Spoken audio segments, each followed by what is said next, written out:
Bonjour à tous, bienvenue pour cette nouvelle vidéo avec les parties d'amateurs toujours, donc puisque c'est souvent dans ces parties qu'on trouve le plus d'erreurs instructives pour progresser aux échecs. Donc on est toujours sur une partie de joueurs classés aux alentours de 1400-1500 Elo. Donc j'espère, avant de commencer, que vous avez vu que les Olympiades d'échecs 2018 ont commencé.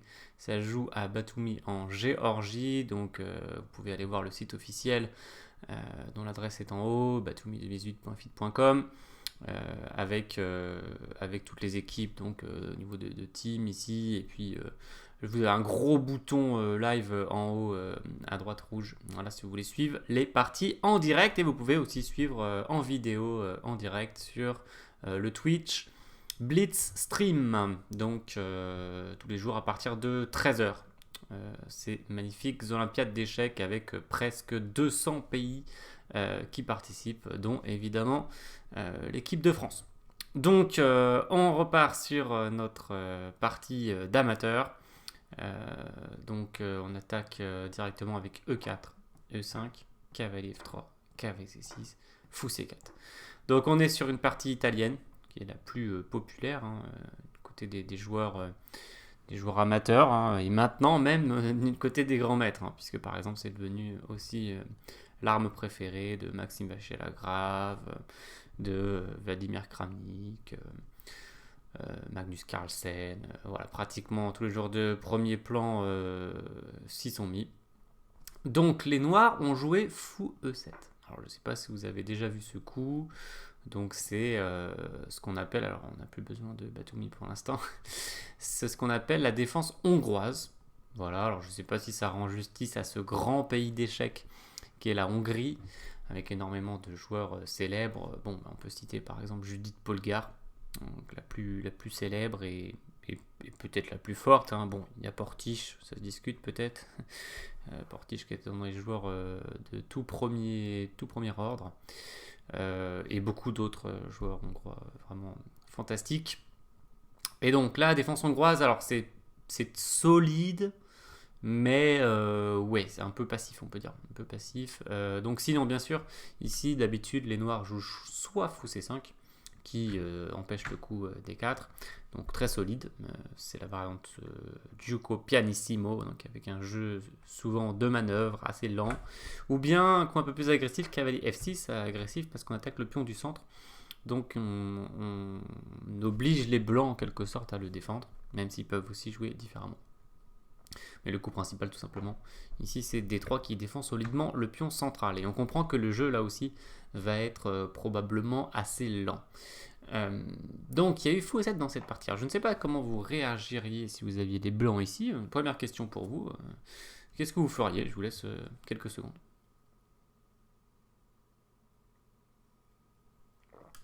Voilà, je ne vais pas vous laisser plus longtemps. Donc le coup le plus actif, celui qui a été joué dans la partie, c'est D4.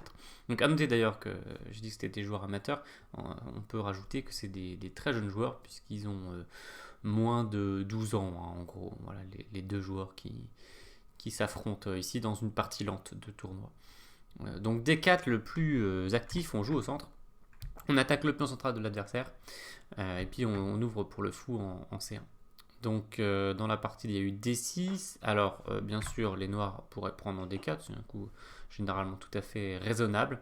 Les blancs pourraient reprendre, n'est-ce pas, avec le cavalier. Mais encore plus intéressant ici serait C3, avec l'idée que si il prend en C3, on a Dame D5 et on menace mat du berger en F7. Et puis le problème des noirs, c'est qu'ici ils peuvent pas mettre leur dame et ils peuvent pas vraiment couvrir. Il faut faire cavalier H6, mais on se fait dévorer par le fou et c'est la catastrophe. Voilà, donc petite variante annexe qui n'a pas été jouée dans la partie. Donc il y a eu D6 qui protège le pion E5. Alors, question intéressante aussi pour vous. Donc plein de questions pour vous, toujours dans ces vidéos de parties d'amateurs, même aussi des fois dans les autres vidéos. Qu'est-ce que vous avez envie de jouer avec les blancs? Donc à chaque question, je vous invite à mettre la pause pour chercher, comme ça vous pouvez réfléchir autant de temps que vous voulez, parce que bien sûr, selon votre niveau, selon votre expérience des échecs, vous pouvez avoir besoin de plus ou moins de temps pour prendre une décision. On sait que c'est un jeu de prise de décision. Donc voilà, prenez le temps dont vous avez besoin en mettant la pause. Alors dans la partie il y a eu H3. Un coup un peu modeste, c'est vrai que on pouvait éventuellement craindre un peu le coup fou G4 qui mette la pression sur le pion D4 ici, puisque le cavalier serait cloué. Donc ce serait une attaque directe sur le pion D4. C'est sans doute ce qu'ont craint les blancs, ils ont joué H3 en 5, un petit peu modeste. Et je me souviens d'une variante que j'avais lue dans un livre sur l'italienne il y a très longtemps. Alors peut-être il y a pratiquement une vingtaine d'années. Oui, je pense que c'est il y a 19 ou 20 ans que j'ai dû lire cette variante dans ce livre. Je ne me souviens même plus exactement l'auteur. Est-ce que c'était Soltis? Il a fait tellement de livres, Soltis, si ça se trouve c'était lui qui a fait ce petit livre sur l'italienne.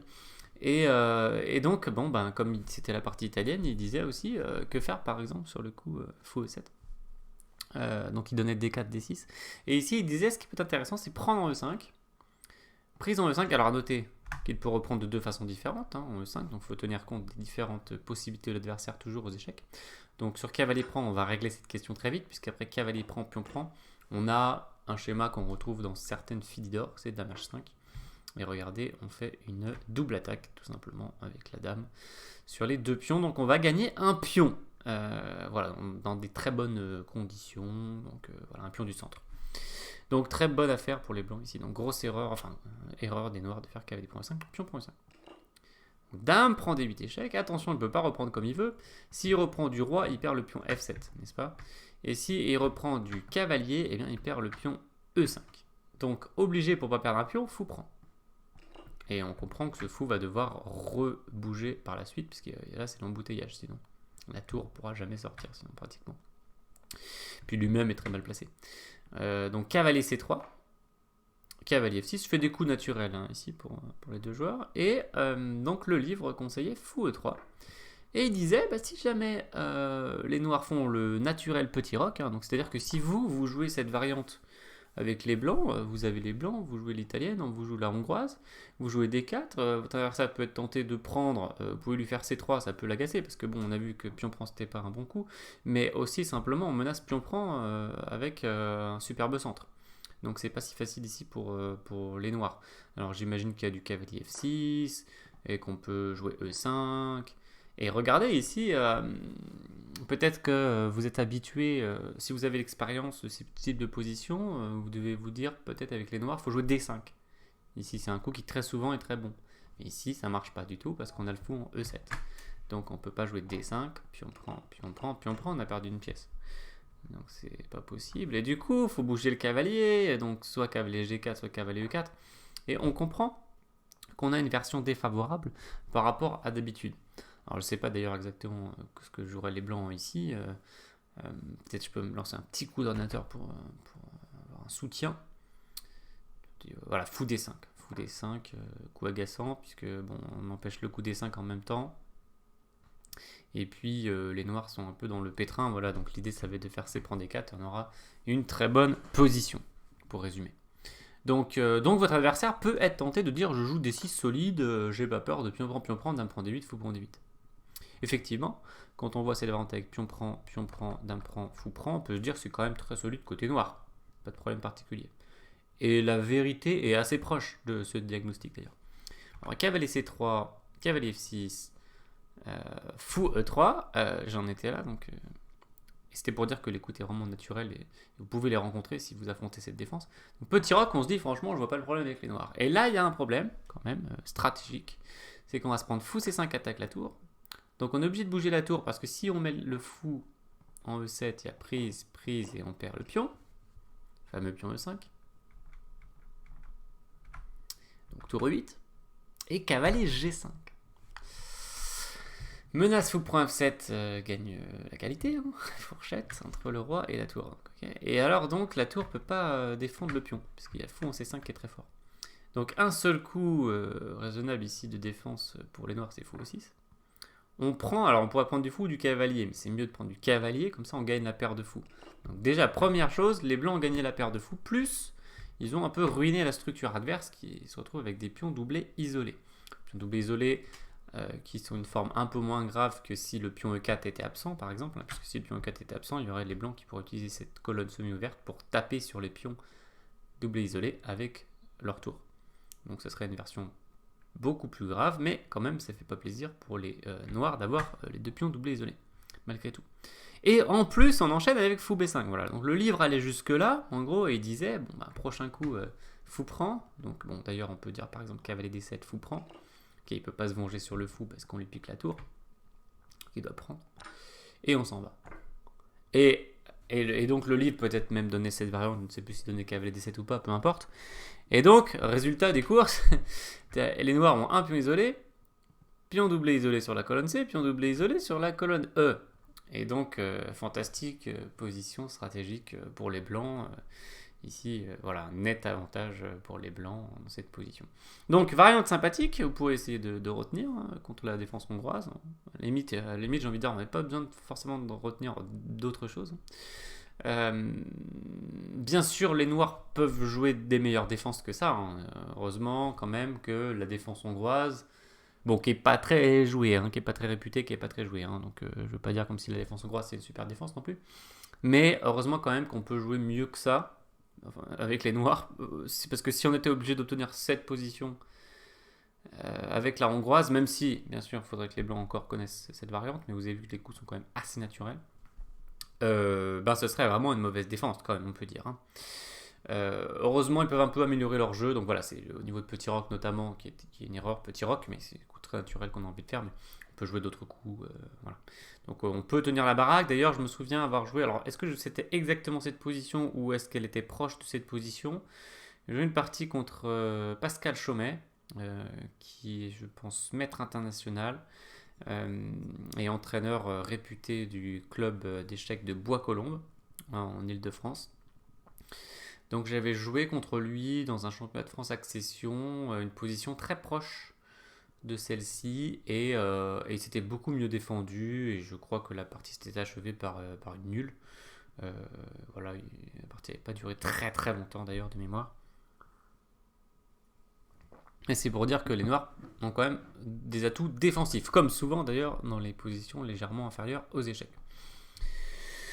Sur cette courte, ou pas courte d'ailleurs, parenthèse, donc j'espère que cette variante vous a plu. C'est, voilà, je profitais aussi de cette défense hongroise pour vous montrer cette variante, que voilà, comme je vous ai dit, j'ai vu il y a très très longtemps, que j'avais retenu parce que ça m'avait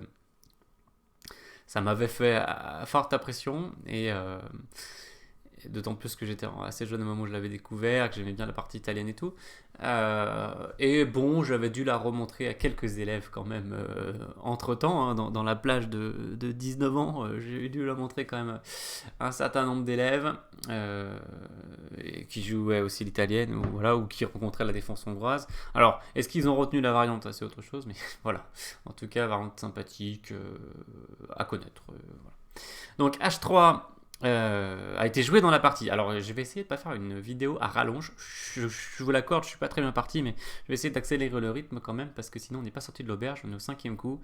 Mais encore une autre parenthèse, voilà, les échecs c'est pas aller à toute vitesse, c'est tellement grand, c'est tellement vaste, c'est aussi pour ça qu'on aime ce jeu, parce qu'il y a énormément de richesse et de profondeur. Donc s'il y a beaucoup de richesse et de profondeur, on ne peut pas se contenter de survoler de manière superficielle et espérer vraiment aller au bout des choses, progresser, comprendre ce qui se passe. Ça ne marche pas. Il y a peut-être certains domaines où ça fonctionne, et encore que je pense que dans l'ensemble des domaines un peu respectables, intéressants, etc., riches, la plupart du temps ça marche pas non plus. Voilà. Et aux échecs c'est frappant. C'est frappant que si on n'essaye pas d'aller au fond des choses, voilà, on garde des lacunes et on se fait avoir et on progresse pas, et on se dit mais purée, les mecs comment ils font pour jouer comme ça? Ouais, mais à un moment ils sont allés au fond des choses aussi. Ils ont étudié en profondeur, ils ont passé du temps. Voilà. Donc les échecs c'est beaucoup ça, c'est passer du temps. Et du coup, si on veut faire des vidéos de 5 minutes, de 2 minutes, de 5 minutes, quelque part ça n'a pas de sens. À moins de vraiment monter un seul truc, par exemple une seule idée, ou voilà.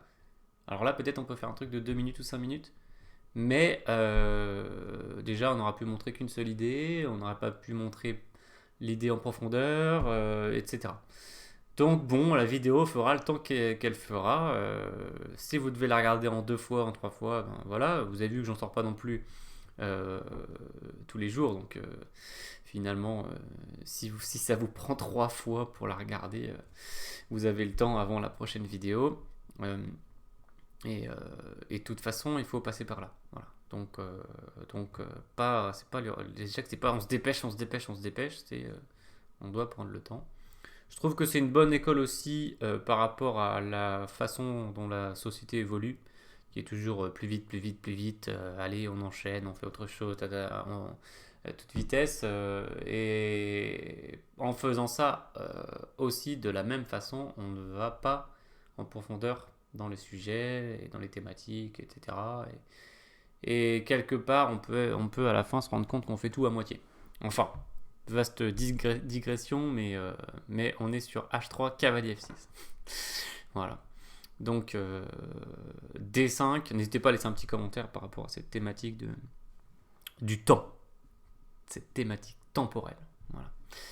Donc D5 a été joué. Alors, prise d'espace des blancs, un coup qu'on pouvait envisager, qui n'est pas forcément mon préféré, puisque le fou C4 voit son champ de vision totalement obstrué, devient un mauvais fou clairement. Donc même si c'est un coup jouable et qu'on prend l'espace, c'est quand même un avantage aussi de prendre l'espace. Hein. Ici, on a avancé plus que la moitié de l'échiquier. Un pion, donc on prend l'espace, c'est un avantage pour les blancs. Mais je préfère dans l'idée le coup cavalier C3 par exemple, qui protège le pion. Et qui garde le fou actif sur la diagonale, sachant qu'on garde la pression sur le pion E5. C'est souvent un avantage de maintenir la pression, notamment au centre.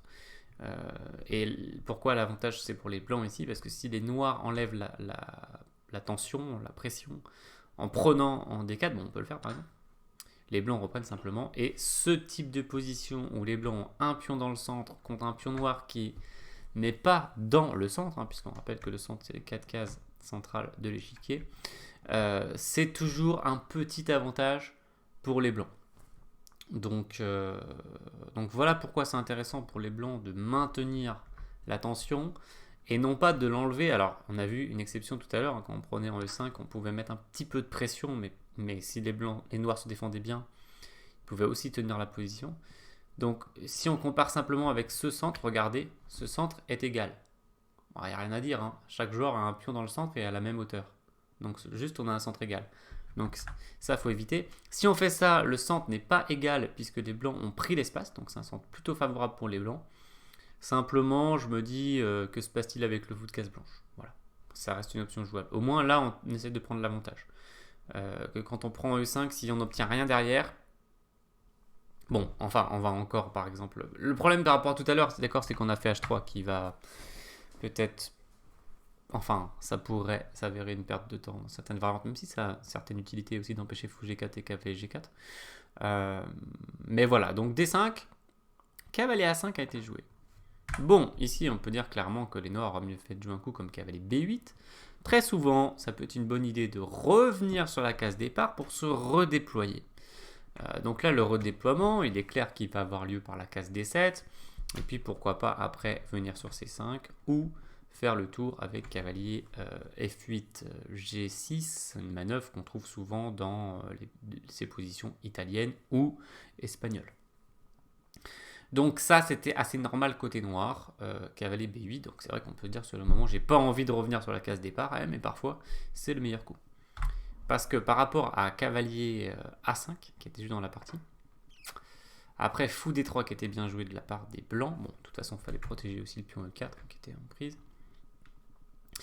J'ai envie de vous dire, que faites-vous avec les noirs? Voilà, donc n'hésitez pas à mettre la pause pour trouver un coup de noir.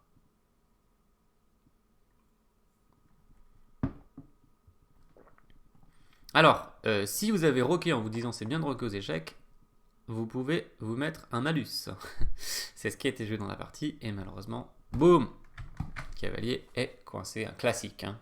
Un classique du cavalier au bord, cavalier mort, et là, ça se vérifie totalement. Donc, grosse erreur de la part des noirs qui se sont fait coincer le cavalier. Donc ça, c'est un schéma connu. Effectivement, si on l'a déjà vu, on est plus méfiant. Normalement, les noirs auraient dû faire attention à ça. Hein. Sans doute d'ailleurs qu'ils l'avaient déjà vu, donc c'est trop dommage. Ils ont joué trop vite ou voilà, ils ne sont pas méfiés.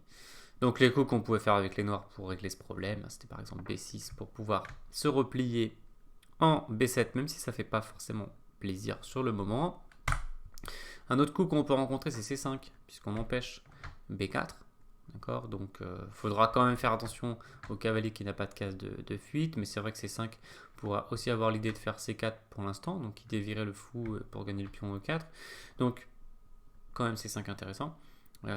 Et puis bien sûr il peut faire la prise en passant, mais c'est pas forcément une super opération. Donc soit cavalier prend, du coup le cavalier revient, il est tranquille, ou bien même pourquoi pas pion prend ici. Hein, le cavalier peut se replier en cas de B4.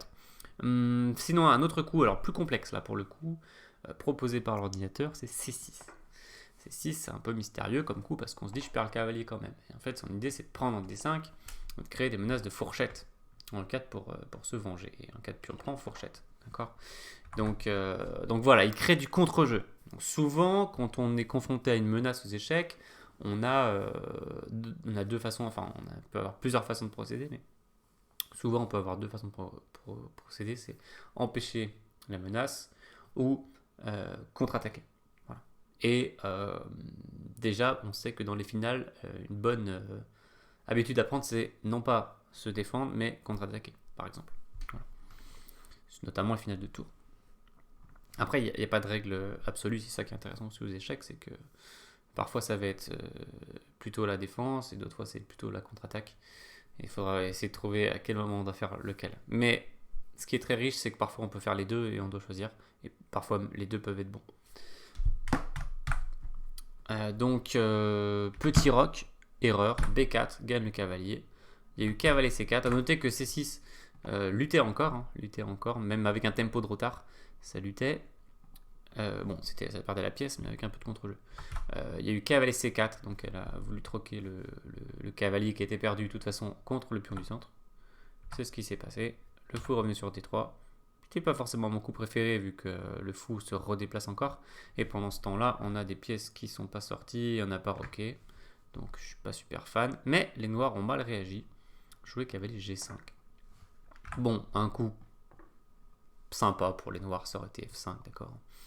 De capture sur E4, pion prend E4, le cavalier est un peu embêté, il doit reculer. Donc F5 était un bon coup. Il y a eu cavalier G5, erreur. Cavalier prend, fou prend.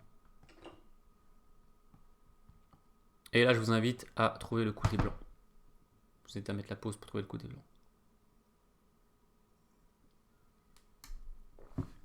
Si vous avez trouvé Dame H5, bien joué. Fou prend G5 qui certes échange d'une pièce alors qu'on a une pièce de plus pourrait être tentant, mais après Dame prend G5, la Dame s'active. Par exemple, le pion G2 est attaqué, et si par exemple en roc il y aurait Fou prend H3 qui pourrait s'avérer pénible. Donc un peu agaçant. Donc, il faut s'habituer à pas laisser l'adversaire s'activer gratuitement. Parce que vous voyez là, vous vous dites j'échange une pièce parce que j'ai une pièce de plus, donc je suis très content. Vous respectez un principe de manière un peu aveugle, comme ça, sans trop réfléchir, et ça se retourne un peu contre vous. Donc, alors qu'il y avait un coup bien meilleur à faire, qui va aussi échanger les pièces, mais encore plus. Donc c'est Dame H5. Dame H5, ça fait une double attaque, Dame prend H7 mat, puisqu'il y a le fou en D3, hein. Et Dame prend G5, ou Fou prend G5, gagne un fou. Donc double attaque, alors la double attaque peut être défendue par les noirs, mais seulement d'une seule façon, a priori, hein, c'est H6. Et après Fou prend G5, on se rend compte que les noirs sont obligés de reprendre de la Dame, puisque évidemment, si pion prend, Dame H7, échec et mat. Donc Dame prend. Résultat, votre coup. Alors Dame H5, déjà, je veux dire que, au contraire, on active notre Dame. Que quand on fait Fou prend, Dame prend, on active sa Dame. Et notre Dame n'est pas active. Donc déjà, simplement d'un point de vue stratégique, c'est moins bon, déjà, premièrement. Et en plus, concrètement, là, on va forcer l'échange des dames. Donc c'est génial. puisqu'on a une pièce de plus. On a gagné cavalier, n'oublions pas, par le coup B4 là. Donc on a une pièce de plus. Donc on a une pièce de plus, on adore échanger les pièces. Les pions, non, mais les pièces, oui. On va faire la différence entre les deux. Donc, les pions, on en aura sans doute besoin pour faire une dame à un moment donné dans la finale. Donc il faut qu'on en garde. On peut en échanger quelques-uns, hein, c'est pas un problème. Mais il faut qu'on pense que c'est pas notre stratégie. C'est pas notre stratégie. C'est sa stratégie d'échanger des pions. Voilà, c'est la stratégie défensive. Le défenseur cherche à échanger des pions. Donc voilà, alors on atteint cette position, donc on a une pièce de plus, les dames sont échangées, en plus on a échangé des pièces mineures. Donc on est très content. Ok, très bien. Mais alors, une des difficultés qu'on rencontre le plus aux échecs, c'est gagner une position gagnante. Je reçois plein de messages d'élèves ou de personnes qui vont peut-être prendre des cours avec moi, qui disent Sylvain, j'ai un problème, j'ai des positions gagnantes, je ne gagne pas. Je fais nul, je perds. Comment je peux faire? Comment on fait pour gagner une position gagnante? Mais c'est une des grandes difficultés du jeu d'échecs. Voilà, donc on doit passer par là. Ça prend du temps. En fait, même souvent à des moments, quand on progresse dans les classements et qu'on joue des joueurs qui sont classés plus élevés que nous, de 200 points, 300 points, très souvent, dans les premières parties qu'on va faire contre eux, bon, déjà, on va en perdre, ok, ça, c'est net. Et ensuite, souvent, il y a une phase où on est gagnant contre eux, mais on n'arrive pas à gagner. Voilà, on se fait avoir, on se fait remonter, on gâche l'avantage, l'adversaire trouve des ressources, très résistant, il ne se laisse pas faire, et on n'arrive pas à gagner. Et puis, donc, le but, c'est de passer à la troisième étape, où cette fois on arrive à faire des nuls déjà, parce que c'est pas si simple, et puis gagner. Et petit à petit, on franchit les échelons comme ça. Et donc, ça, un bon exemple, cette position, un bon exemple, on a une pièce de plus, donc évidemment, c'est complètement gagnant. Alors voilà, c'est là aussi où on voit la différence entre, par exemple, les parties de grands maîtres, les thématiques des grands maîtres, etc. Si vous montrez une position comme ça à un grand maître, tu vas dire, il n'y a plus de partie, quoi. Plus de partie, c'est une pièce de plus, c'est fini, je vois pas en quoi c'est intéressant, etc. Cela dit, même eux, ils savent très bien que dans ces positions, dans ce type de position, même quand c'est complètement gagnant, ils savent très bien, parce qu'ils l'ont déjà vécu des centaines de fois, qu'il faut essayer de jouer le meilleur jeu possible et ne pas laisser des chances à l'adversaire. Voilà. Et en fait, la clé, enfin, il y a plusieurs clés, mais une des clés, la plus importante de toutes, en fait, c'est ça. C'est couper le contre-jeu. Donc Jérémy Silman, par exemple, il a carrément un chapitre dans son célèbre livre Mûrir son style aux échecs qui doit s'appeler Tuer le contre-jeu dans l'œuf, quelque chose comme ça. Donc aussi des souvenirs lointains, même si je rouvre de temps en temps ce livre parce qu'il est intéressant pour les entraîneurs aussi. Mais c'est aussi il y a une vingtaine d'années que j'ai lu ce livre à 2 reprises mais ça doit être ça le titre, je pense. Et en tout cas, l'idée c'est sûr que c'est ça, et c'est ne pas laisser des chances à l'adversaire. En fait, vous êtes gagnant. La seule chose de mal qui peut se passer, c'est que ils reviennent, et il va pas revenir par de la magie, il va revenir par du contre-jeu. Enfin, ou alors vous faites une boulette, mais ça, alors là c'est différent, vous pouvez vraiment vous en prendre qu'à vous-même. Mais plus souvent, la boulette, elle va être provoquée par un contre-jeu qui arrive. D'accord? Et si vous ne faites rien pour l'empêcher d'arriver, alors il va arriver sur vous, et là, vous pouvez plus facilement paniquer et commettre une erreur. Souvent, c'est comme ça que ça se passe. Donc, la clé numéro 1, donc il n'y a pas d'autre numéro 1, c'est la clé numéro 1, quand vous êtes gagnant, c'est, vous devez vous concentrer sur un truc, c'est comment mon adversaire peut générer du contre-jeu. Donc déjà sur votre roi, c'est le plus important, mais aussi en général. Donc est-ce qu'il peut activer ses pièces? Donc déjà, est-ce qu'il peut atteindre mon roi? Est-ce qu'il peut activer ses pièces? Est-ce qu'il peut créer un pion passé? Donc tout ce qui peut être dangereux. Vous devez que penser à ça. Si vous pensez qu'à ça et que vous lui coupez ses possibilités, vous lui coupez les vivres, eh bien là, normalement, si tout se passe bien, vous allez gagner votre partie gagnante. Voilà. Donc là, bon, on est au cœur pratiquement des thématiques des thématiques importantes du jeu en termes de conversion de l'avantage. Hein, voilà. Et justement, pourquoi je rallonge la vidéo comme ça, plus ou moins involontairement, mais en vérité plutôt volontairement que involontairement. En tout cas, sans regret. Parce que ça tombe très très bien. Parce que cette position, c'est la position que j'avais sélectionnée spécialement à la base pour montrer cette partie. C'est que faire avec les blancs. Voilà, en plus, c'est parfait parce qu'on vient d'échanger les dames, d'accord? Il vient de reprendre la dame, donc on vient de faire dame, prend dame, il prend. Et maintenant, c'est à vous. Alors, prenez dans les 2 minutes, par exemple, en moyenne, je pense, par rapport au niveau des auditeurs. Prenez 2 minutes pour vous dire, mais même si vous avez un niveau, par exemple, 2000 Elo, prenez 2 minutes et vous essayez de comprendre la position, de dire qu'est-ce que je dois jouer avec les blancs, qu'est-ce qui peut répondre, qu'est-ce que je peux jouer derrière, déjà, par exemple.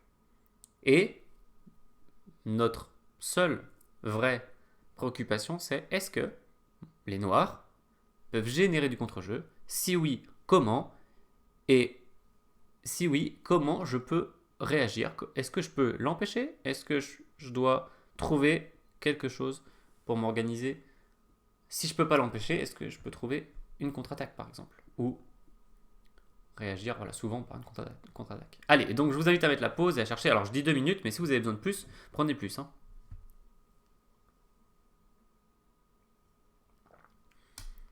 Alors, c'est clairement la pensée prophylactique.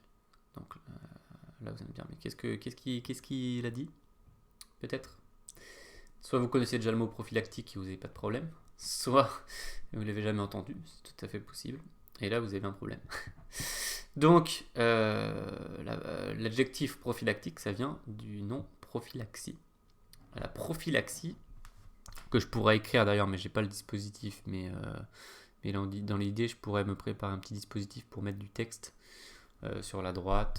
Voilà. Donc, d'ailleurs, ce sera ma mission pour les prochaines vidéos. C'est une mission que j'avais notée. De vous mettre les choses importantes en texte sur la droite et notamment à la fin de la vidéo. Voilà. Qu'est-ce qu'on peut retenir de la vidéo? Bon, alors ce sera pour la prochaine fois, mais la prophylaxie, c'est l'art d'anticiper ce que peut faire l'adversaire. C'est exactement ce que j'ai dit, et c'est pour ça que quand on est en position gagnante, en fait, il faut vraiment se concentrer sur la prophylaxie. Donc, prophylaxie, ça veut dire qu'est-ce que l'adversaire peut faire, et ensuite, bien sûr, parce que bon, si on trouve ce qu'il peut faire, mais qu'on ne cherche pas comment l'empêcher, là, ou comment réagir, ça ne sert à rien, hein, finalement. Enfin, c'est inutile. Donc, chercher ce qu'il peut faire, et bien sûr, l'intéressant, c'est le contrer. Donc, si on cherche ce qu'il veut faire, et bien normalement, on trouve assez facilement que, bon, ok, peut-être il va développer son fou sur D7, mais ça nous fait pas très peur. Par contre, on a l'impression qu'il a très envie de faire F5 pour avoir un fort duo de pions. Donc d'ailleurs, je peux peut-être faire insérer un coup nul. Insérer un coup nul. Voilà, c'est cool ça, un coup nul. Hop, coup nul. Donc du coup, je continue avec les noirs. Hop. Alors que les blancs n'ont pas joué. Donc regardez ce duo. Souvent, c'est un duo de pions. Mais là, c'est un trio. Trio de pions. Qui avance, donc avec des possibilités multiples de pions mobiles, pour arriver sur nous. Donc là, il est en train de faire quoi? Il est en train de créer une source. Alors, je vous l'accorde que pour l'instant, on n'est pas en panique, en PLS, en disant « Oh, les pions arrivent sur moi et tout », mais on est en train de lui laisser une source de contre-jeu. C'est exactement ce qu'on ne voulait pas. Donc, si on laisse ça, ben voilà, il risque de générer du contre-jeu. On risque, à un moment donné, de se tromper et peut-être de laisser échapper notre avantage. Donc, comment faire pour contrer ce coup? Eh bien, si jamais vous n'aviez pas identifié cette menace, je vous invite à remettre la pause pour deviner le meilleur coup des blancs. Sinon, j'espère que vous aviez déjà, auparavant, dans la première pause, déterminé que sans doute le coup G4 était le meilleur coup ici des blancs pour ne pas laisser ce contre-jeu avec F5. Alors, il peut jouer F5 éventuellement, mais déjà, au niveau de sa structure de pion, ça va être très moche puisqu'il va rester après l'échange en prise dans F5 avec des pions doublés isolés sur la colonne semi-ouverte. Hein. On va pouvoir taper dessus, donc ça va pas être cool pour lui. Alors, ensuite, je reviendrai rapidement sur cette position un peu plus tard. Mais déjà G4. Donc, alors, si vous avez trouvé G4, bravo à vous. Cependant, j'espère que vous avez envisagé le coup G6 qui renouvelle la menace F5. Et que vous avez trouvé aussi un coup blanc contre. Ça s'appelle une pensée prophylactique complète et efficace. C'est-à-dire que certes, on a trouvé un coup pour empêcher un coup, mais bon, on regarde la suite quand même. Voilà. Donc si c'est le cas, ben, vous allez voir si c'était le bon après. Mais sinon, je vous invite à remettre la pause ici, parce que de nouveau les noirs menacent F5, donc on se dit mince, que faire? Et donc je vous invite à trouver un coup prophylactique pour les blancs ici contre la poussée F5. Donc, mettez la pause, prenez le temps qu'il vous faut. Alors c'est déjà plus dur, parce que tout à l'heure on a empêché le coup avec G4, donc bon là on se dit ok j'ai empêché le coup quoi. Enfin j'ai dissuadé le coup.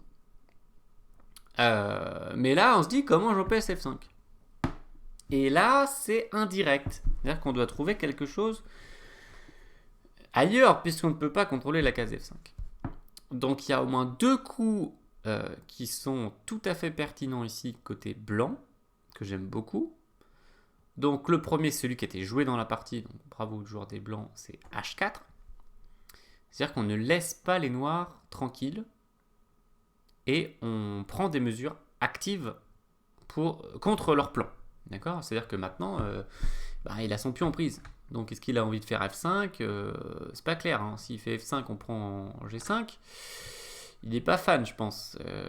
Enfin, je dis pas que c'est complètement terrible, hein, mais c'est pas beau. C'est pas beau, il a perdu un pion, déjà, tout simplement. S'il veut récupérer le pion, là, il va perdre l'autre pion. Donc, c'est très moche. Voilà. Donc non, il n'a pas envie de faire ça. Donc, H4. Donc, en vrai, sur H4, ce qu'il a envie de faire, c'est prendre. Et de nouveau, enfin, je ne vais pas vous refaire remettre encore la pause, mais j'espère que vous avez trouvé l'enchaînement des blancs, parce que c'est bien beau de jouer H4 comme ça, mais bon, si on ne prévoit pas G prend H, que faire, c'est un peu ballot. Donc ici, le coup que j'aime bien, et je pense qu'il serait probablement joué par beaucoup de forts joueurs, c'est G5. D'accord? Et là, on est vraiment sur contrer le coup F5. Puisque maintenant, en cas de F5, c'est la prise en passant. D'accord? Une astuce très importante. Donc si le pion joue 2 cases, on peut le prendre comme ça, comme s'il avait fait une seule case. C'est une règle un peu compliquée, qu'on met parfois un peu de temps pour maîtriser, c'est normal. Mais voilà, c'est très important au niveau des structures de pions. Donc par exemple, il prend, on prend, et regardez le résultat, il n'a pas de duo de pions, etc. Au contraire, il a un pion isolé. Donc c'est une belle opération pour les blancs. Sinon, sur G5, attention, il faut tenir compte du coup H3. D'accord? Parce qu'il y a le fou qui surveille. Donc il a un pion passé ici à 2 cases de dame. Il faut faire très attention que ça ne devienne pas une force pour les noirs. Alors ça peut aussi être une faiblesse, et notamment on peut faire fou F1 pour venir l'attraper. Alors toute cette séquence, normalement, je vous dis l'étape finale, hein, c'est-à-dire que je ne sais pas à quel stade vous êtes de votre progression aux échecs, mais normalement un joueur a plus de 2000, plus de 2200 Elo, et le stade final c'est de dire ok, ici, juste après l'échange des dames, d'accord, j'ai les blancs, je veux pas laisser F5, je joue G4, il va probablement faire G6 pour faire F5. Est-ce que je pourrais répondre par exemple H4 avec l'idée prise G5, et est-ce qu'il pourra faire H3 protégé par le fou? Est-ce que je pourrais faire fou F1 pour prendre le pion? Est-ce qu'il aura roi G7 avec l'idée fou prend H3 tour H8? Donc désolé si je suis allé un peu vite pour certains d'entre vous, hein, je vous dis l'étape finale. Donc si vous n'êtes pas encore à l'étape finale, c'est une bonne nouvelle, c'est parce que vous avez encore du chemin à parcourir pour l'atteindre, donc c'est une bonne nouvelle. Parce que ceux qui sont déjà à l'étape finale, qu'est-ce qu'ils font? Ils sont déjà à la fin. Ils sont arrivés au bout du chemin. ils veulent continuer le chemin est terminé. C'est plus triste pour eux hein, que pour vous. Donc, ok, donc la question subsidiaire, enfin une des questions, on n'est pas obligé d'aller jusque là, mais une des questions qu'on pouvait se poser et tout, c'est est-ce qu'on peut vraiment attraper le fou sachant qu'il peut nous clouer. D'accord? Ça peut s'anticiper, même si je suis d'accord que ça fait déjà une variante de quelques coups, mais simplement de savoir qu'on pouvait protéger tranquillement la tour. Voilà. Donc j'aime bien cette séquence de coups. Voilà, j'aime beaucoup cette séquence pour lutter contre la poussée F5. Petite parenthèse sur l'ordinateur. Je sais qu'il y en a beaucoup d'entre vous qui regardent beaucoup ce que dit l'ordinateur, etc. Et il y a un côté bien sûr logique à ça, puisque l'ordinateur joue presque parfaitement. On peut considérer en tout cas que à partir d'un certain niveau, enfin jusqu'à un certain niveau plutôt, l'ordinateur c'est le Graal, quoi. C'est voilà, difficile de remettre en cause ce qu'il dit. Mais je veux vous alerter. Je veux vous alerter parce que même moi, je vois de plus en plus que parfois, il raconte n'importe quoi. Alors déjà, bien sûr, j'ai 20 ans d'expérience aux échecs. Voilà, ça fait 15 ans que j'entraîne, je donne des cours, etc. Donc j'ai beaucoup de recul sur tout ça. Donc c'est normal que j'ai déjà un recul sur cette question et que j'ai déjà remarqué plein de situations où l'ordinateur disait des bêtises, etc.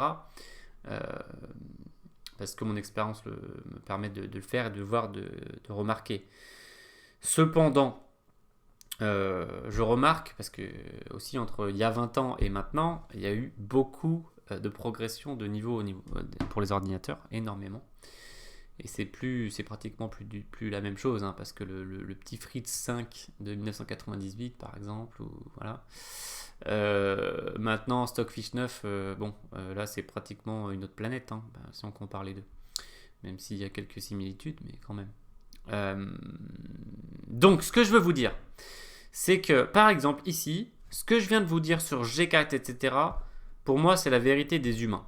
Voilà. Après, peut-être que d'autres joueurs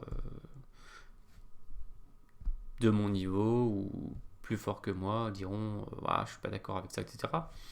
Parfois aussi on a des points de vue différents, c'est ce qui est intéressant aussi, voilà. Mais pour moi ici il n'y a pas photo. Sur la séquence de coups qu'on vient de donner, c'est la plus humaine et je considère que c'est la meilleure du coup, parce qu'on parle des humains, on parle pas des ordinateurs. Ce qui m'intéresse c'est la progression des humains. Alors peut-être qu'un jour je ferai des vidéos pour faire progresser les ordinateurs ou pas. Donc voilà. Et alors par contre, donc ce que je voulais vous dire, c'est que ce qui est incroyable pour moi, cette position, c'est que Stockfish 9 poussé donc avec l'ordinateur qui tourne bien et tout, avec plusieurs processeurs machin, je l'ai fait tourner cette position et lui il persiste à dire que G4 n'est pas le meilleur coup. Il veut faire des coups de cavalier, je sais pas quoi. Et en fait, ce qu'il adore, lui, mais alors il est complètement fou, hein.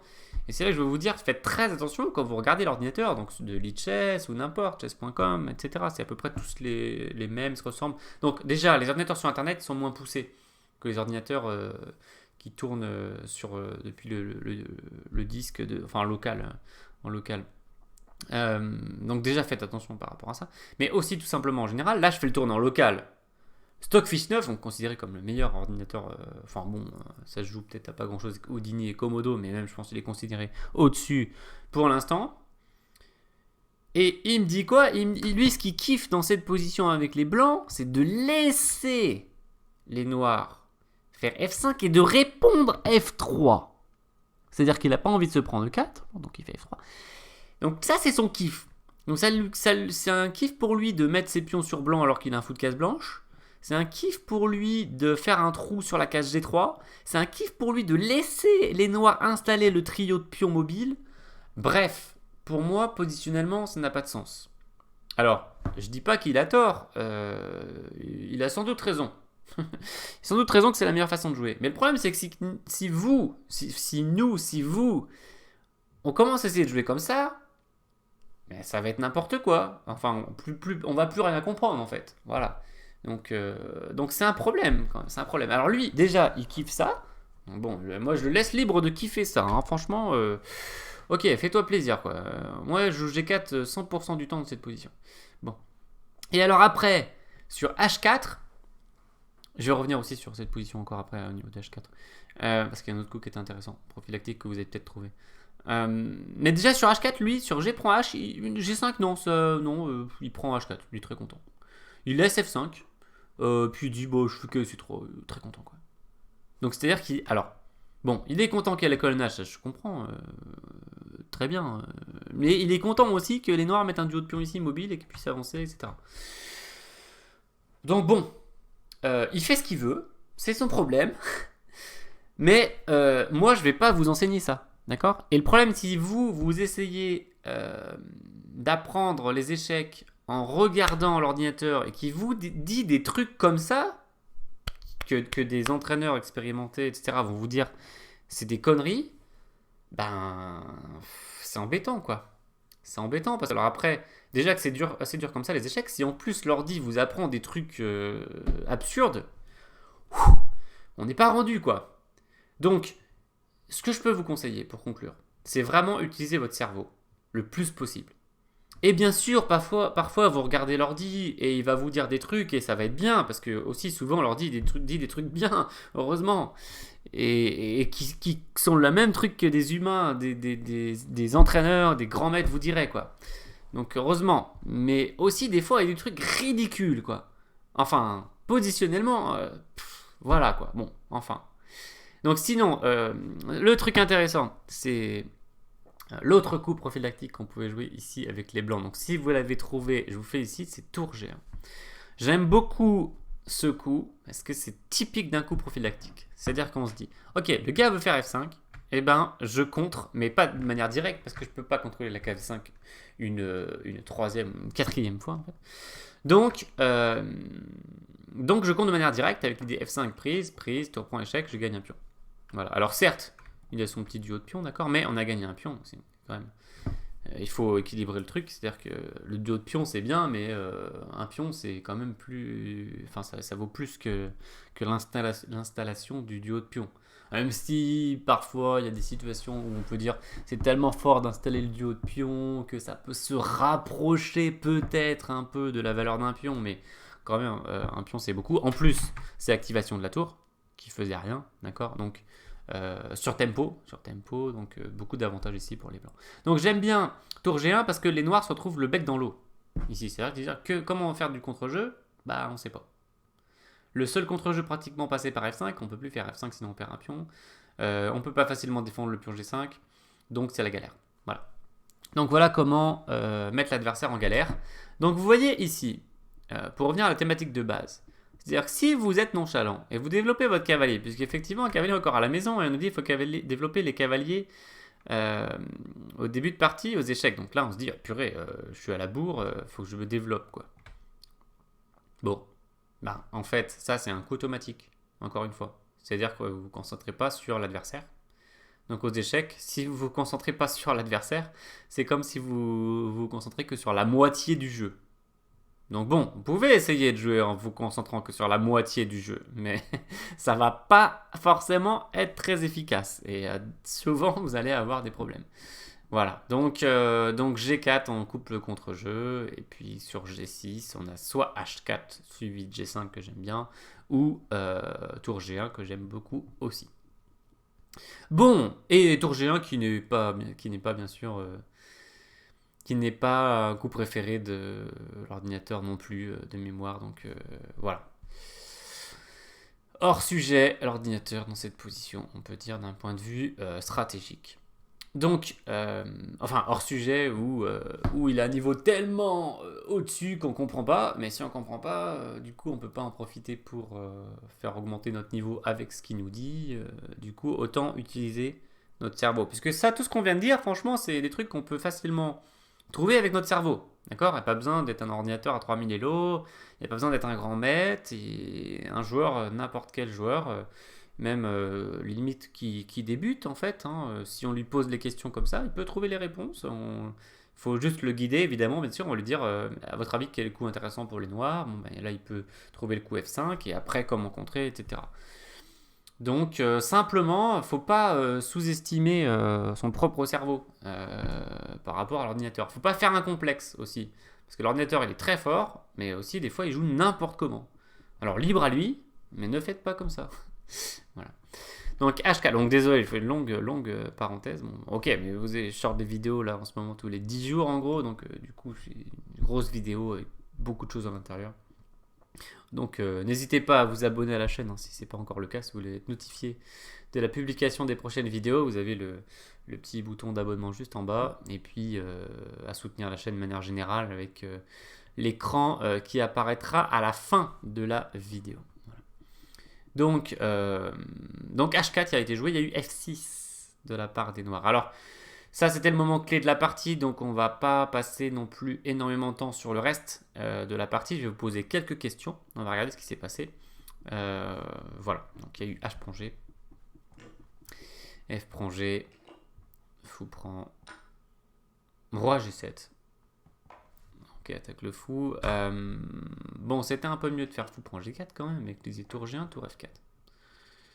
Là, il y avait un coup tactique sympathique de la part des blancs, pour H5. Voilà, bon, pas très complexe, mais sympa. L'idée, il prend, on prend et on récupère. Alors attention quand même, parce que dans cette variante, les noirs ont des tours très actifs. Il faut faire un petit peu attention. Cependant, bon, je joue KD2 avec les détours échecs, on couvre. Et puis tout va bien. Il ne peut pas nous faire des coups tactiques terribles. Bon, il peut prendre un B4 quand même. Mais il a qu'un seul pion contre le cavalier, donc c'est un peu la galère. Et puis il y a tour H7 qui traîne aussi. D'ailleurs, peut-être qu'on aurait pu le jouer à la place de KD2. Enfin voilà. Du roi G7 dans la partie. Et les blancs, donc on reste toujours dans cette thématique quand même de gagner une position gagnante, d'accord? Les blancs jouent fou H5. Donc ce coup ne fait pas une bonne impression parce que le fou se retrouve hors jeu. Il est sur le bord, donc le bord c'est là où les pièces contrôlent le moins de cases pour la plupart d'entre elles, et c'est le cas du fou notamment. Donc voilà, et puis c'est décentralisé en fait, hein. Donc je préfère fou E4. Bien sûr, on comprend que les blancs veulent protéger leur pion, mais tu fais fou E4, fou prend G4, en vérité tu perds même pas de pion parce que ta tour H7 échec et tu récupères. Donc même ça, enfin ça c'était parfait. Il fallait jouer fou E4, d'accord? Donc menace par exemple F3 qui tient tout. Donc les noirs étaient en difficulté ici, c'était complètement perdu. Fou H5 mal joué. Donc aussi comment on fait pour perdre des positions gagnantes, c'est en faisant des imprécisions, en répétant des imprécisions, par négligence, parce qu'on se dit je suis gagnant, de toute façon voilà, c'est ce qui va arriver dans cette partie, et ça arrive dans beaucoup de parties. Donc c'est bien beau de jouer bien et de s'appliquer quand c'est égal, mais si vous arrêtez de faire ça quand vous gagnez, eh ben, à un bout d'un moment, vous allez perdre votre avantage, ça va être encore égal, et vous devrez tout recommencer à zéro. Ce qui s'est passé dans cette partie, c'est ce qui se passe dans plein de parties. Donc ok, les noirs ont joué tour H8. Question pour vous. Vous avez les blancs, que faites-vous? Vous pouvez mettre la pause.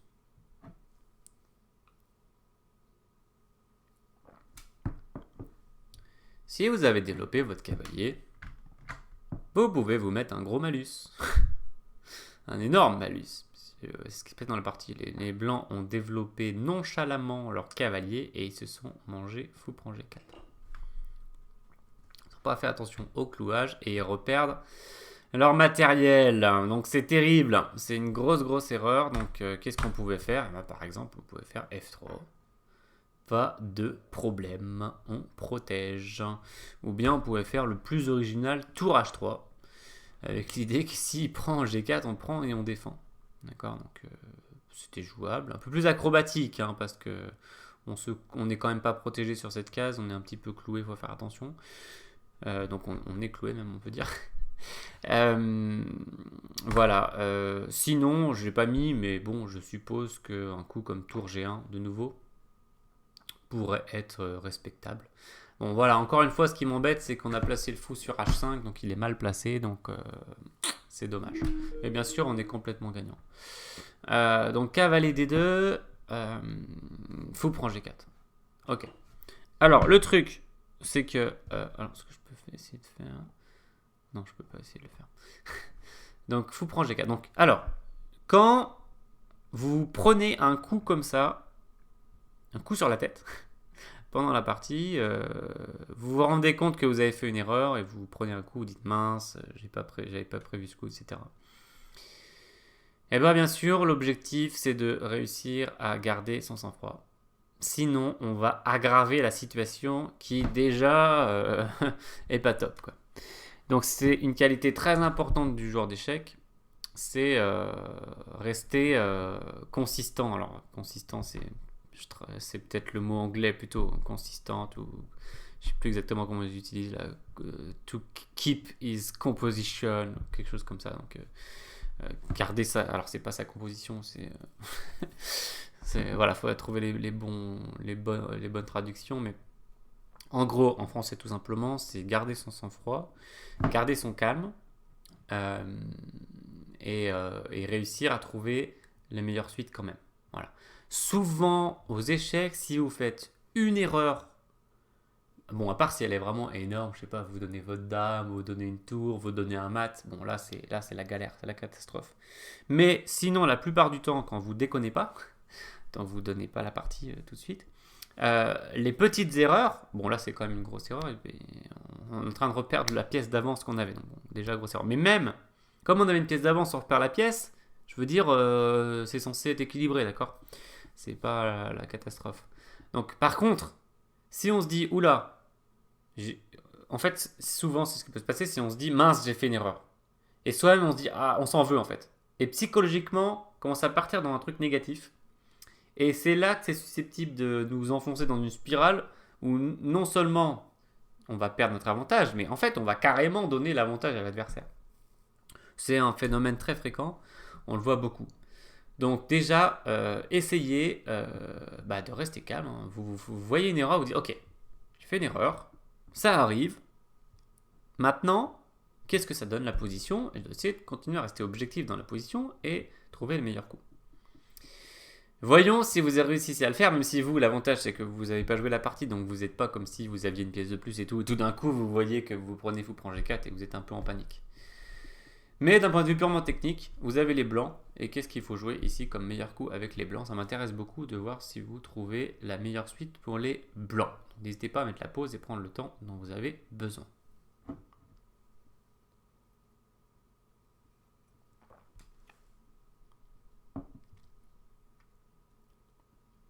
Alors, dans la partie, il y a eu cavalier E4. Les blancs essaient de contre-attaquer. En fait, ils se disent, je vais essayer de prendre en G5, venir sur E6, peut-être faire une fourchette. L'idée de contre-attaquer peut être pas mal. Hein. Souvent, c'est important, voilà, quand vous êtes placé sur la défensive, de voir si vous n'avez pas une contre-attaque. Souvent, la contre-attaque active peut être la meilleure façon de réagir. Mais ici, en vérité, déjà, la première question, c'est de se dire, bon, je suis en train de perdre un fou. Qu'est-ce que je peux faire? Eh bien, au lieu de perdre un fou, on peut limiter la casse à perdre la qualité. J'ai remarqué très souvent au cours des nombreuses années où j'ai donné des cours que les joueurs étaient très attachés à leur tour. Et souvent, quand ils avaient le choix entre perdre la qualité, donc la tour, perdre leur tour, contre une pièce, ils mettaient plus dans la tête qu'ils perdaient leur tour, mais pas forcément qu'ils récupéraient une pièce en échange.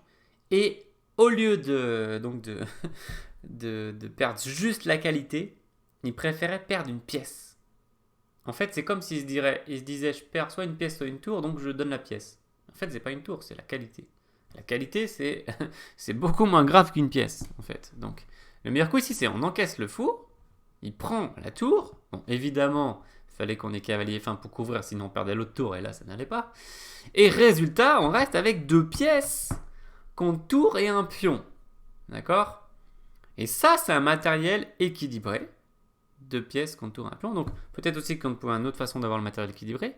Mais en vrai, même 2 pièces contre tour et un pion, ça peut être favorable. Il y a pas mal de situations où c'est plus favorable 2 pièces mineures contre tour et pion. Et peut-être que celle-ci pourrait en être une. Alors, la situation n'est pas claire. Et peut-être que, dans un premier temps, elle peut sembler un peu effrayante. Par exemple, tour double, menace, attention, tour prend, roi prend, tour échec et on récupère la tour derrière. Il faut juste gérer cette menace. C'est pas non plus très complexe de la gérer. Peut-être qu'on peut juste jouer roi E2 pour commencer. tranquillement. Et bon, il va essayer peut-être s'en prendre fou, mais on peut toujours jouer fou F3, on peut toujours peut-être jouer un moment roi F3 ou pion F3. On a, oui, même cavalier 3 si on a l'occasion, si on n'est pas cloué. Sinon, bien sûr, on peut peut-être faire un grand roc. Ça peut être une idée raisonnable aussi, éventuellement. Et bon, on voit que les blancs restent très solides. Je préfère mettre le roi dans le secteur qui donne un coup de main plutôt qu'il parte complètement dans le grand roc, dans ce type de finale. Mais l'idée, ça va être d'organiser la position. Voilà, on va sortir la tour, on va un peu avancer le roi, et puis à un moment donné, on va essayer d'activer le cavalier. Donc, on aura peut-être pas mal d'options sympas pour le cavalier. Et comme vous remarquez, le fou peut être fort aussi. Donc, ici, les blancs conservent des chances de gain intéressantes, même si le jeu est à peu près équilibré. Donc, j'espère que vous avez choisi ça, parce que perdre la qualité, c'est mieux que perdre la pièce. Très important. Cavalier E4. Fou prend H5. Donc ça c'est la partie. Ouais, quand on avance la partie, parce que j'avais dit qu'on allait essayer d'avancer. Il y a eu cavalier E4 échec. Donc roi F5 de la part des noirs, qui joue avec un roi très actif. Mais malheureusement, erreur. Erreur, puisque ça laisse cavalier G3 échec, qui va récupérer le fou. Alors à savoir que le fou était assez fort. D'accord, empêcher le grand roc, empêcher roi E2 par exemple. Et puis, il pouvait. Donc, en fait, par exemple, ce qui aurait pu être bien pour les noirs, c'est de jouer roi E7. D'accord, ils avaient des petits fous G6 qui peut traîner avec une diagonale intéressante où il y a le cavalier et le pion. Du fou F3 qui peut traîner. Donc, des coups intéressants côté noir. Et on sent que le fou pourrait prendre le dessus, pourquoi pas sur le cavalier. Alors c'est vrai qu'on peut se dire attention, le cavalier peut bondir sur E6, mais attention E6 sur le moment ça a l'air bien, mais déjà il peut essayer C6 pour miner le pion D5, et puis c'est sur blanc tout ça. Ça c'est sur blanc, ça c'est sur blanc, donc lui il peut revenir à toute vitesse avec son fou par exemple pour venir échanger le cavalier, ou l'empêcher de venir, ou taper sur le pion, ou faire une fourchette entre la tour et le pion, donc faire très attention. Donc là c'était l'avantage noir en fait maintenant. Et là, vous voyez, à cause de l'erreur des blancs, double erreur en fait, enfin triple erreur, puisque. Mais vous voyez, ça vient petit à petit. C'est une accumulation d'erreurs en fait qui va faire qu'à un moment ça va devenir grave. Si vous en faites une seule, souvent c'est pas grave. Si vous vous reprenez tout de suite et vous jouez des bons coups, vous tenez la position la plupart du temps. Mais là il y a eu fou H5, donc le fou s'est excentré. Après KD2, bon c'était la plus grosse erreur puisque bien sûr ça laisse fou prendre G4, mais même là les blancs ont mal réagi, ils ont joué cavalier 4 au lieu d'encaisser le fou contre la tour, donc la qualité. Et résultat, les noirs auraient pu prendre l'avantage carrément, ce qui est complètement inespéré quand vous avez vu le début de partie où ils ont perdu leur cavalier sur le bord en A5. Et malgré l'échange des dames, comme vous remarquez. Donc j'espère que vous sentez un peu aussi que même si on a l'impression que c'est l'avantage facile, finalement c'est pas si facile et il faut jouer précisément, toujours en fait. Ça c'est une règle importante aux échecs. Ok, donc parce que souvent ça vient du relâchement aussi, que les avantages disparaissent. Très souvent. Ok, G3 échec, roi G5. Ok, donc les blancs font une bonne opération et récupèrent le fou qui commençait à être plus fort que le cavalier. Okay, roi E2, roi G4. Donc on est dans cette finale de tour, voilà, qui va durer un certain temps, mais qui va pas être ultra complexe non plus. Et ça tombe bien parce que la vidéo est déjà longue. Donc j'en suis à combien là Ah oui, 1 heure, d'accord. Ça ne m'étonne pas trop vu les parenthèses que j'ai faites. Mais du coup, on va essayer de pas faire encore trop longtemps sur cette finale. Donc roi G4, évaluer la finale. Voilà, question pour vous. Donc il y a encore 2-3 questions. Ok, on va dire peut-être 3 ou 4 questions pour vous dans cette finale. Voilà, donc maintenant des questions pour la finale. Donc ok, si ça vous fait déjà long et tout, vous pouvez mettre la pause et revenir plus tard regarder la fin de cette vidéo avec la partie qui concerne la finale de tour. Donc sinon, question, à vous d'évaluer cette finale de tour. Je vous dis de mettre la pause. Bon, la position à peu près équilibrée. Mais en vérité, si on peut penser qu'un camp pourra prendre l'avantage, ça va plutôt les noirs, parce qu'ils ont plus actifs. Et puis la structure parfaite, d'accord, alors que les blancs en pion isolé, et même ça fait un peu bizarre pour l'instant, le pion B4, le pion D5, visuellement on a l'impression qu'on a 5 pions isolés. Bon, c'est pas le cas, puis si on fait C4, on voit que ça reprend un peu figure, on reprend un peu forme, mais visuellement on pense que c'est un peu moche. En vérité, ça c'est proche de l'égalité, parce que les blancs vont activer quand même leur tour en premier par tour, j'ai un échec. C'est ce qui s'est passé dans la partie, il y a eu roi F4. F3, bon, peut-être que le simple tour G7 était quand même plus logique. Il y a eu F3. Il y a eu C6 que j'aime pas beaucoup de la part des noirs. Alors, on préfère le normal tour H8 avec l'idée de venir sur la deuxième rangée. On sait que les tours adorent venir sur la deuxième ou la septième rangée chez l'adversaire. Donc C6 a été joué, il y a eu prise, prise, tour G6 attaque le pion, tour D8 défend le pion. C3 de la part des blancs. Et là, autodestruction de la part des noirs qui jouent C5. Autodestruction, enfin, disons que là c'est la finale de tour à 4 pions contre 4 avec un roi actif et tout, donc il y a de la marge pour les noirs avant de se retrouver perdants, hein, mais c'est un premier pas dans la mauvaise direction quand même. Donc une variante logique que j'ai mise rapidement, je vous montre comment ça aura pu se finir de manière logique. Ça aurait pu être roi F5 attaque la tour, tour H6, roi G5 attaque la tour, tour H7 pour ne pas répéter les coups, attaque le pion, et là un coup important des noirs à jouer, donc vous pouvez mettre la pouce si vous voulez le chercher. Donc c'était pas dans les questions que j'avais prévues, mais j'aime bien me poser cette question subsidiaire, donc A5. A5, on joue actif, on sacrifie d'abord, et puis s'il prend, on fait tour A8, on va récupérer, il y aura l'autre derrière, donc on contre-attaque. Très important. On sacrifie un pion, mais on va récupérer et on aura la tour qui va s'activer. C'est comme ça qu'il faut aussi jouer dans les finales de tour. Si vous voulez en savoir plus sur l'activité dans les finales de tour, j'ai déjà fait plusieurs vidéos dessus, donc vous allez dans la playlist finale, donc vous allez sur la page d'accueil de ma chaîne, puis il y a des playlists et vous cherchez la playlist finale et vous allez tomber sur plusieurs vidéos où ça parle d'activité en finale et notamment finale de tour. Allez, donc il y a eu tour C7 dans la partie. Non, aussi, c'est la variante, c'est pas la partie. Tour C7, donc on prend pas. Il prend, on prend, et les noirs contre-attaquent sur le pion. On aurait pu faire tour A8 aussi d'ailleurs. Donc par exemple, prise, prise, prise. Donc avec l'idée, si échec, tour couvre. Donc, tour A4 attaque le pion, tour D2 forcé, roi F4. Et là, c'est complètement égal. Il n'y a pas de façon pour les blancs de progresser, hein, puisque les deux pions sont très faibles. Le roi noir est très actif, la tour noire est très active. Donc ici, malheureusement, malgré beaucoup d'efforts, les blancs ne pourront pas gagner cette position. D'accord. Enfin, il faudra vraiment un miracle. Donc si les noirs jouent correctement, il y aura zéro problème. L'activité compense largement le pion de moins. Voilà. Donc il y a eu C5, pion prend, tour C6.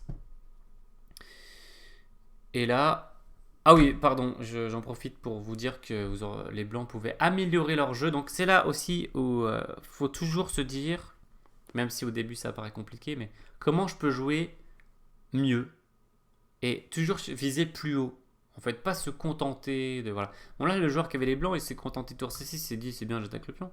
En fait, s'il avait cherché plus précis, il aurait fait tour échec d'abord. D'accord, qui éloigne le roi F4 de sa bonne position et qui l'éloigne du centre.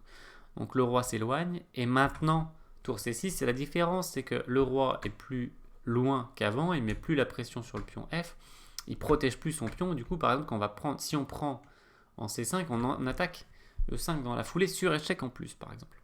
Mais bon, s'il allait sur G3, c'était pas mieux, hein, c'était pas mieux.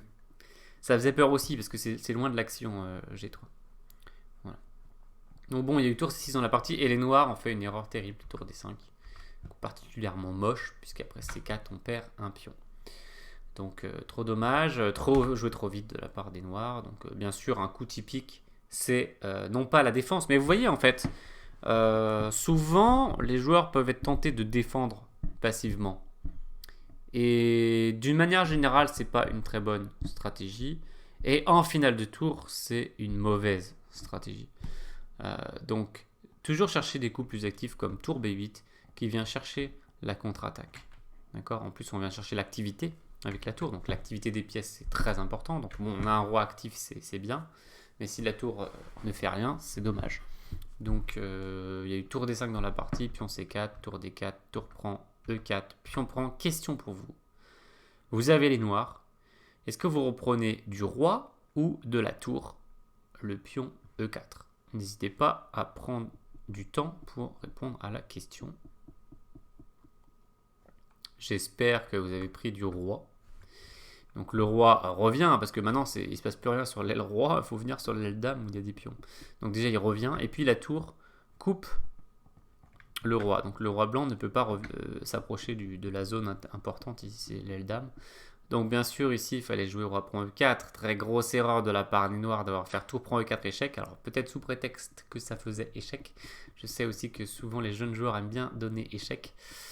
Là c'était le coup perdant tout simplement, ça perd la partie. Et oui, puisque maintenant c'est le roi blanc qui vient, la tour revient défendre son pion qui risquait de disparaître. Tour D5, et regardez, le roi noir n'arrive pas à venir. Là il est bloqué par la tour et par le roi. Donc c'est très embêtant et c'est perdant tout simplement. Okay, tour C7, la tour essaie de se mettre devant le pion passé, mais on sait que les tours déjà préfèrent être derrière les pions passés. Le pion avance, le pion passé est fait pour être poussé. Roi F3, roi C4, roi E4, tour D8. Attention de ne pas laisser la tour comme ça dans un endroit entre les deux rois où elle pourrait avoir un problème. Donc elle s'en va. Et la tour coupe le roi. Le roi pourra pas revenir, en fait, ici. Donc, c'est complètement gagnant pour les blancs. Il y a eu roi E5. Alors, bien que ça soit complètement gagnant, j'ai envie de vous dire, qu'est-ce que vous faites ici avec les blancs? Essayez d'être précis. N'hésitez pas à mettre la pause. Alors, ça fait un écho à la variante de tout à l'heure. Si vous vous rappelez, quand c'était comme ça, les blancs pouvaient jouer tour C6, ce qu'ils ont fait dans la partie, mais ils pouvaient intercaler tour F6 échec pour pousser le roi d'abord et ensuite jouer le coup de tour. Et bien là, même chose, on peut faire tour E8 échec, un coup fantastique, puisqu'on va encore éloigner ce roi qui était déjà coupé, et il était aux fraises, hein, donc, mais là, il ne peut pas venir, donc il doit partir là-bas, et maintenant on vient. Donc on est en train d'arriver avec le roi, d'accord, donc c'est complètement cuit ici. Donc évidemment, plus vous éloignez le roi adverse de l'action avec votre tour en le coupant, mieux c'est. Donc là, c'était le coup précis. Donc si vous l'avez joué, bravo, sinon, dommage. Roi B5 a été joué dans la partie, donc le joueur l'a raté. Du roi E6, et pion A4. Attention, il ne faut pas se précipiter, hein. Si on pousse C6, la tour noire va s'activer ici, elle va nous harceler un peu. Elle va peut-être aller chercher aussi le pion A. C'est pénible, ça peut être pénible. Aussi, tout simplement, c'est pas si facile de continuer pour les blancs parce que tant que la tour reste ici et défend A7, c'est difficile d'avancer. On peut pas pousser. Le roi il peut venir là, mais après il sera bloqué. C'est pas évident. Et si on commence à faire par exemple du tour A8, le roi peut revenir. Donc ça devient très peu clair cette histoire. Cette position, c'est pas du tout sûr qu'elle soit gagnante pour les blancs. Donc ça, une grosse erreur de se précipiter en faisant C6 qui sert à rien en vérité. Donc A4 était joué dans la partie, roi E7 attaque la tour s'en va, bon elle aurait pu descendre tout en bas pour arrêter de se faire harceler. Il y a eu roi là, alors à noter que sur tour D7 qui est la dernière chance pour ramener le roi en fait, hein. C'est-à-dire par exemple là, si la tour s'en va quelque part, on peut essayer de ramener le roi in extremis pour essayer de tenir la position. Attention ici d'ailleurs, faut s'en aller parce que si jamais on échange, donc c'était une défense résistante tour D7 parce qu'en cas d'erreur, tour prend D7, roi prend D7, ça gagne plus. Cette position n'est plus gagnante, malheureusement. Donc c'est terrible, hein, parce que souvent les finales de pions avec un pion de plus ça gagne, mais là c'est un cas un peu particulier. On a aussi plus que des pions du bord là, et le pion C qui est très proche, donc ça tient. Donc C6 par exemple, roi C7, roi C5, roi C8, le seul coup qui tient la position, hein. Et ici, vous pouvez analyser la suite tranquillement de votre côté. Je ne vais pas montrer toutes les variantes, mais ça fait nul. Donc vraiment, ce serait dommage. Il faut jouer tour H4 et après roi D8. On va faire tour H8 échec bien joué avec l'idée roi C7, tour A8 attaque le pion, roi B7, C6 échec. Voilà, donc cette variante est forcée en gros. Et elle gagne évidemment, puisqu'après roi prend, pion prend, on fait une dame. Je regarde s'il y a un patte, je vérifie, petit coup d'œil, c'est bon, pas de problème. Donc en fait, je me disais s'il y avait un patte ici par exemple. Il y a le pion toujours qui peut bouger. Voilà. Donc roi E6. Oh, s'il y avait eu un problème de patte, on aurait fait une promotion tour, n'est-ce pas? Donc roi E6, A5 a été joué, roi E5, tour D1. Ok, la tour s'en va, roi E6. Donc le roi est coupé malheureusement, donc là il ne peut rien faire. Les blancs ont fait A6, les noirs ont fait roi E7. Et puis on C6 cette fois-ci. Cette fois, c'était bien. Roi E6. Et quand même, une des dernières questions pour vous, avant-dernière question. Vous avez les blancs. Quel est votre plan pour gagner la partie? Je vous invite à mettre la pause pour trouver le plan. J'espère que vous avez trouvé roi C5 avec les dés tour B1, puis l'infiltration sur B7. Dans la partie, c'est ce qui s'est passé. Il y a eu tour B8 échec, roi E7, tour B7. Évidemment, les noirs ne peuvent pas prendre, sinon les blancs vont reprendre et faire une dame. Donc il y a eu roi D8. Et dernière question pour vous. Comment on progresse? Parce qu'on a mis la tour sur B7, mais que faire?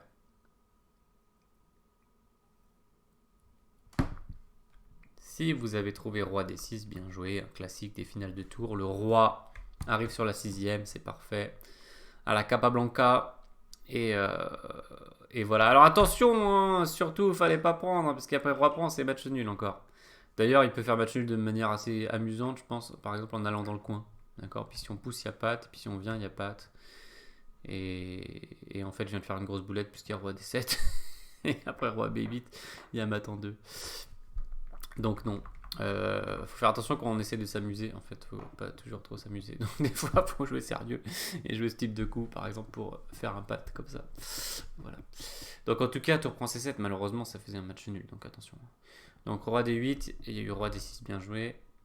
Les noirs ont fait tour C8. À noter, petite astuce qui peut servir dans d'autres positions. Il faut toujours faire attention à ce type de coup. Avec les dés pions prend patte. D'accord. Bon, évidemment, dans cette position, il y a tour prend, hein, donc ça n'a pas de sens.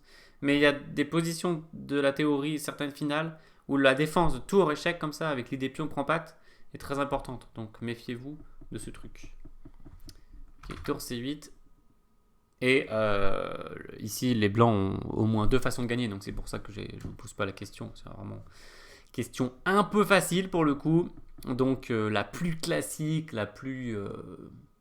je pense que tous les joueurs expérimentés, ils font en moins d'une seconde, ils ont envie de faire tour H7 ici pour mater.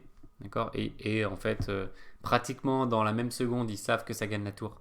Parce qu'ils ont déjà vu souvent cette situation. Donc, c'est la tour passive, le roi passif, le roi actif, la tour active. Donc c'est horrible. C'est le truc le plus horrible qu'on puisse rencontrer. Aux échecs, en finale de tour. Et donc c'est ce qui s'est passé d'ailleurs. Hein. La partie s'est achevée par le gain de la tour par enfilade. Voilà. Sinon, il y avait une deuxième façon de procéder tranquillement. C'était pion C7 échec. Donc, si vous avez fait ça, enfin, si vous auriez, ou si vous auriez fait ça dans une partie, si c'est une phrase française, c'est bien aussi, puisque après roi 8 tour B8, c'est sans espoir pour les noirs. Voilà, donc on a terminé cette partie. Donc le récap, eh bien, on peut dire donc cavalier au bord, cavalier mort. Voilà, ici on retient ça. Ensuite on retient qu'après fou prend G5, on évite de faire fou prend G5 qui active la dame adverse, on cherche plutôt des coups comme dame H5.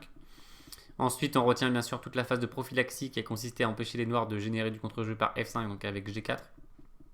Et ensuite soit H4 avec l'idée prise G5 qui empêchait toujours le coup F5, ou bien tour G1 astucieux, j'aime bien.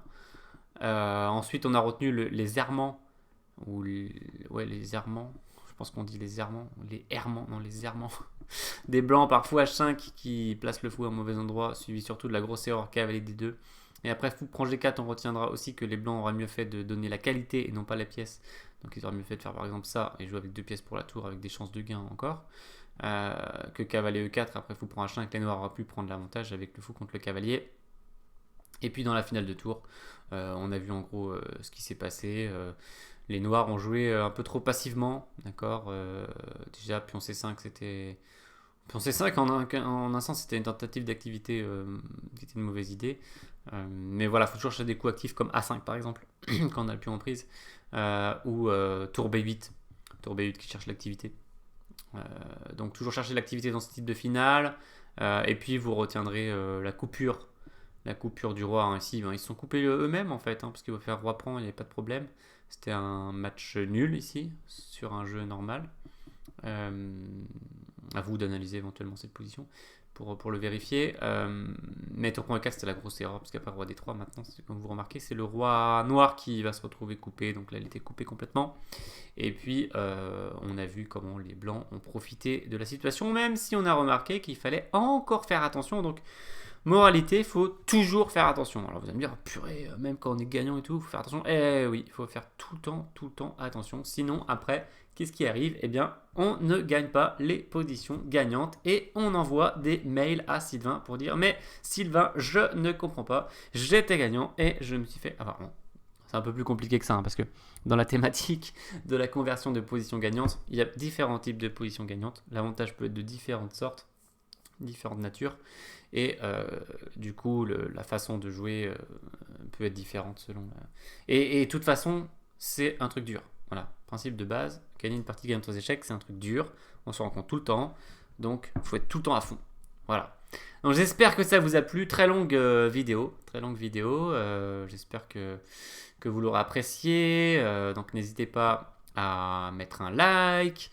Donc, j'ai dit tout à l'heure à vous abonner si jamais vous n'êtes pas encore abonné et que vous souhaitez être notifié des prochaines vidéos. Donc, l'abonnement, il est juste par là. À partager la vidéo. Donc, pour aider la chaîne, il y a plusieurs façons. Je vais vous mettre l'écran de fin juste après. Vous pourrez regarder tranquillement les différentes façons. Donc, il y a les partages. Le partage, c'est très rapide. Si vous êtes actif ou pas très actif d'ailleurs sur un réseau social, donc Facebook, Twitter ou d'autres réseaux sociaux, eh bien n'hésitez pas à partager. Vous avez plein de réseaux sociaux. Encore une fois, dans le petit bouton de partage de YouTube, vous avez le réseau social en général de votre choix. Et ça prend quoi? Ça prend 10 secondes, ça prend 15 secondes, à peine. Et par contre, ça rend fier service à la chaîne, puisque ça la fait connaître auprès de personnes qui ne la connaîtraient pas. Donc voilà, si vous considérez que ces vidéos sont utiles, sont intéressantes, peuvent aider les joueurs à progresser, etc., n'hésitez pas à soutenir la chaîne. Et puis finalement, c'est quoi ces vidéos? C'est des cours gratuits. Donc là, 1h20, cours gratuits, vous avez vu, on a parlé de plein de thématiques, etc.